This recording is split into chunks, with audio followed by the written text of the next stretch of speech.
ചോദിക്കും. പിന്നെ ആമുഖ പ്രസംഗത്തിൽ പറഞ്ഞു പുതിയ ഒന്നും പറ്റൂല, വിദഗ്ധ പാടില്ല, പുത്തനാശയക്കാർ നാശത്തിലേക്കാണെന്ന് പറഞ്ഞു. അപ്പൊ എനിക്ക് ചോദിക്കാനുള്ളത്, നിങ്ങളിപ്പോ ചെയ്യുന്ന നിങ്ങൾ ഈ ഇസ്തിഗാസയ്ക്ക് തെളിവായിട്ട് ഖുർആനും ഹദീസും കുറെ പറയുന്നുണ്ട്. അപ്പൊ ഇതൊക്കെ നബിയിൽ നിന്ന് നേരിട്ട് കേട്ട് മനസ്സിലാക്കിയ സഹാബിമാരാണ് ആദ്യം ഇത് കേട്ടത് മനസ്സിലാക്കിയത്. അപ്പൊ നിങ്ങൾക്ക് ഇപ്പോൾ ഉണ്ടാകുന്ന വിശ്വാസം അവർക്ക് ഉണ്ട് എന്ന് തെളിയിക്കുന്നതിന് 1-2 ഉദാഹരണം പറയാം. അതായത് പിന്നെ എവിടുന്ന് എങ്ങനെ വിളിച്ചാലും അവർ കേൾക്കാറുണ്ടായിരുന്നു. അവർക്ക് ഇങ്ങനെ നമ്മളിപ്പോൾ മൊബൈലും കൂടി സംസാരിക്കുന്ന പോലെയല്ല, എത്ര പേരോടും ഒരേ സമയത്ത് സംസാരിക്കാനും അവരെ കേൾപ്പിക്കാനും ഒക്കെ പറ്റും. അതായത് എല്ലാം കാണാനും കേൾക്കാനും കഴിവുണ്ടെങ്കിൽ അത് പറ്റണമല്ലോ.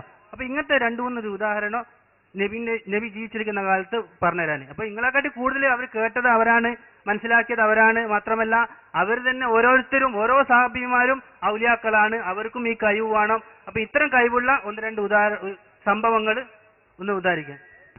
ഹബീബായ റസൂലുള്ളാഹി സല്ലല്ലാഹു അലൈഹി വസല്ലമ തങ്ങൾ അവിടുന്ന് ഉണർത്തുകയുണ്ടായി ഹദീസിൽ വളരെ വ്യക്തമായി, മൻ ആദലി വലിയൻ ഫഖദ് ആദൻതുഹു ബിൽ ഹർബ്.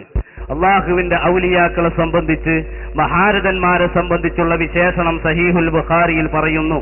കുന്തു സമഅഹു അല്ലദി യസ്മഉ ബിഹി വബസറഹു അല്ലദി യബ്സുറു ബിഹി വയദഹു അല്ലതി യബ്തുശു ബിഹാ വരിജലുഹു അല്ലതി യംശി ബിഹാ വഇൻ സഅലനി ലഅതിയന്നഹു വലഇൻ ഇസ്തആദനി ലഉഇദന്നഹു. ഹബീബായ റസൂലുള്ളാഹി സല്ലല്ലാഹു അലൈഹി വസല്ലമ തങ്ങൾ പറയുകയാണ്, അവർക്ക് കാണാനും കേൾക്കാനും എല്ലാം കഴിയുന്നവരാണ്.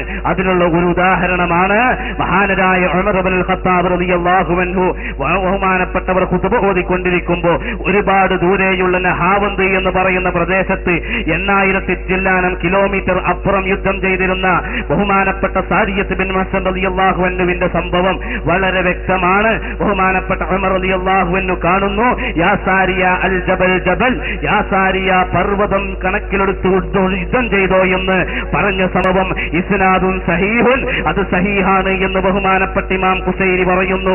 വൽ വിലായത്ത് വൽ കറാമ എന്ന ഗ്രന്ഥത്തിൽ കേരള നദ്വത്തുൽ മുജാഹിദീന്റെ പ്രഥമ അധ്യക്ഷ കസേരയിലിരുന്ന KM മൗലവി സാഹിബ് പറയുന്നു, അവരെ പോലെയുള്ള പണ്ഡിതന്മാരൊക്കെ പറഞ്ഞിട്ടുണ്ട്, അഹ്മദ് ഇബ്നു ഹംബൽ റളിയല്ലാഹു അൻഹുവിന്റെ ഫളായിലിൽ ഉദ്ധരിച്ചിട്ടുണ്ട്. അതുകൊണ്ട് അതുപോലെയുള്ള കഞ്ഞി വന്നോ നോക്കാൻ ഒന്നായിട്ട് കുഴച്ച് നോക്കേണ്ട ആവശ്യമില്ല, ഒരു വറ്റ് ഞോണ്ടി നോക്കിയാൽ മതി. അതേപോലെ ഇത് ഒരു ഉദാഹരണമാണ്.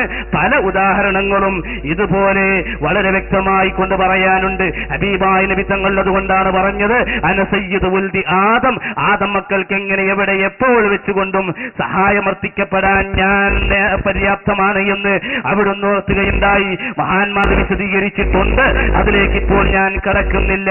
എന്റെ പ്രിയപ്പെട്ട സുന്നത്ത് ജമാഅത്തിന്റെ പ്രവർത്തകരോട് ഉണർത്താനുള്ളത്, അഹ്ലു സുന്നത്തി വൽ ജമാഅത്തിന്റെ ആശയം വളരെ വ്യക്തമാണ്, സ്പഷ്ടമാണ്. അത് മനസ്സിലിരുത്തിക്കൊണ്ട് പഠിക്കുകയും പകർത്തുകയും പകർന്നു കൊടുക്കുകയും ചെയ്യണമെന്ന് സാന്ദർഭികമായി ഉണർത്തുന്നു.